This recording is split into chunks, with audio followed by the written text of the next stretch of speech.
Oitavo ano, agora nós vamos para a nossa terceira aula de Revolução Industrial. Agora nós vamos conhecer um pouco mais da situação dos trabalhadores, a situação das cidades com o surgimento da fábrica, com o surgimento das indústrias. Então vamos lá. Como ficou a condição de vida dos trabalhadores? Bem, as cidades industriais, as cidades que com o passar do tempo vão ter um número significativo de indústrias, de fábricas, eram cidades bastante insalubres, ou seja, cidades com pouca higiene, cidades muito sujas, muito mal organizadas, cidades poluídas, enfim, cidades bastante perigosas. E essas cidades, por conta da quantidade de fábricas, vão ser cidades envolvidas pela fumaça. Lembrando que para o funcionamento das máquinas era preciso queimar ali a caldeira, soltava-se fumaça o tempo todo, não havia nenhum filtro, não havia nenhum controle dessa fumaça. Portanto, toda a cidade era envolvida pela fumaça que se soltava nas fábricas. Aquela grande massa populacional que formou nas cidades, sobretudo por conta da expulsão, isso tratando-se da Inglaterra, da expulsão de muitos camponeses do campo e foram forçados a ir para a cidade, eles então tiveram que morar de formas às vezes até improvisadas. Formavam ali barracos, construíam barracos próximo das fábricas ou próximo das minas, que era onde tinha emprego. Então eram casinhas improvisadas, feitas de madeira, enfim, uma colada na outra, uma muito próximo da outra, de forma completamente desorganizada, sem nenhum tipo de privacidade. Então aqui nós temos um exemplo de uma cidade nesta época.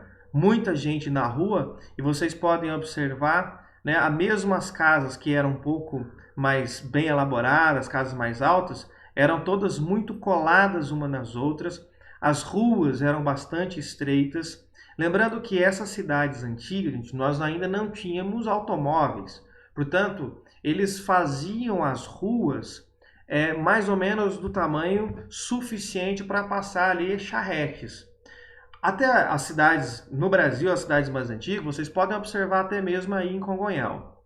As ruas mais antigas na cidade, com exceção daquela em volta da igreja, as ruas mais antigas da cidade são bem estreitas, porque não se pensava em fazer as ruas para que automóveis passassem. E as casas mais antigas também podem observar que não tem garagem, porque não se pensava nisso. As casas mais antigas, eles tinham lá o porão embaixo da casa para se guardar coisa e tal, mas não se preocupavam em ter uma garagem, já que ela não era feita para se guardar um carro, então não tinha essa preocupação.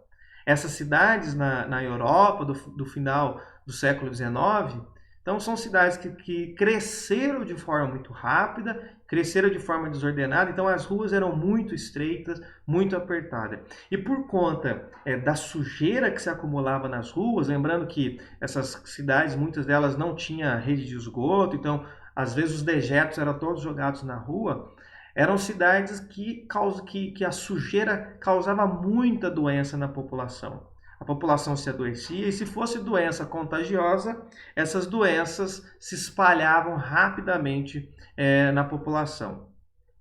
E também, quando acontecia incêndio, por conta das casas serem coladas umas nas outras, se não corressem ali para apagar o incêndio, era um desastre total, porque o incêndio se espalhava para muitas casas, uma vez que elas eram feitas, na maioria das vezes, de madeira, ou pelo menos a parte estrutural dela era madeira, então se espalhava rapidamente. Nas vilas operárias, então, nem se fala, essas eram casas extremamente simples, às vezes de um cômodo apenas, para várias pessoas morar. Então ali a situação ainda era mais crítica do que nas casas mais ricas das cidades.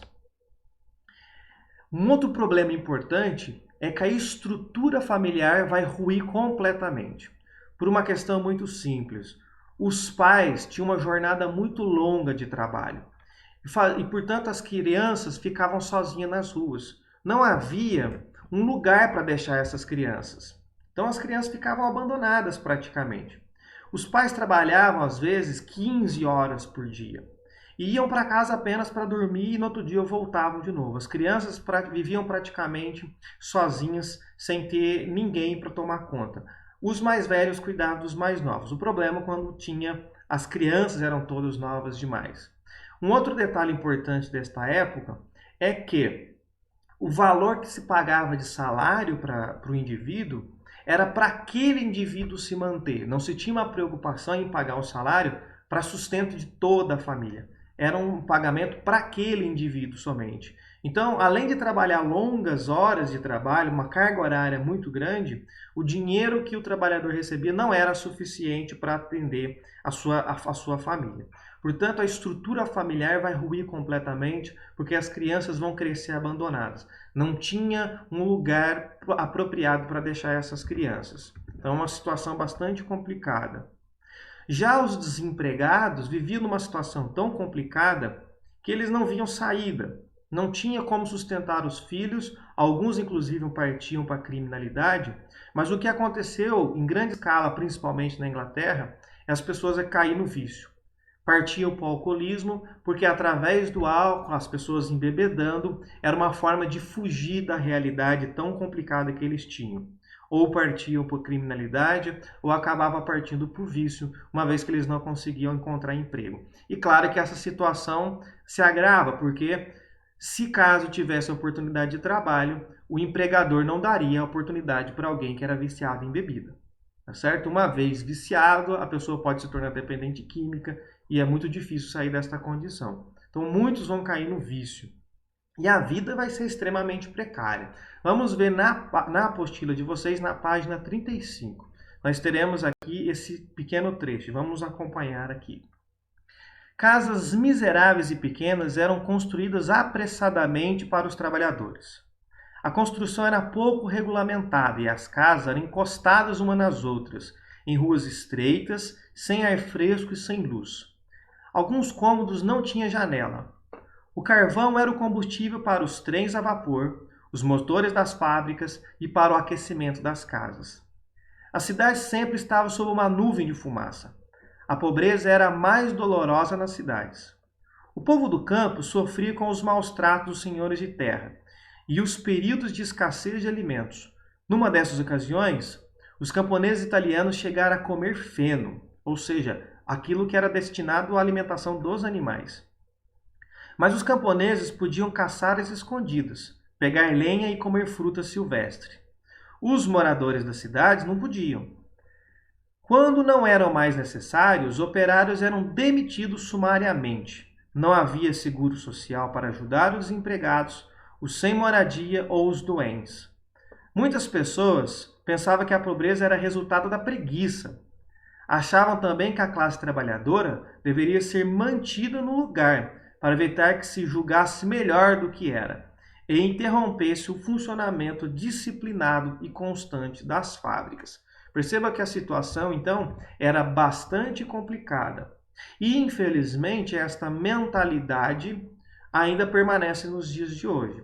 Às vezes, algumas pessoas não têm um sucesso na vida profissional, mas esse insucesso é por conta de uma série de fatores das suas condições de vida, do lugar que mora, enfim. Tem uma série de fatores que colaboram para que a pessoa esteja na posição que está.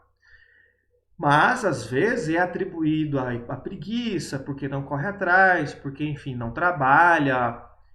É um argumento que ainda prevalece nos dias de hoje. Mas é claro que é preciso levar em consideração fatores sociais, o ambiente que a pessoa está, as oportunidades que aparecem no lugar em que a pessoa está. Enfim, tem uma série de fatores que é preciso levar em consideração. E percebo que isso já é bastante antigo. Lá na Inglaterra, final do século XIX, e esse sistema vai acabar se reproduzindo para todos os países que se industrializam depois.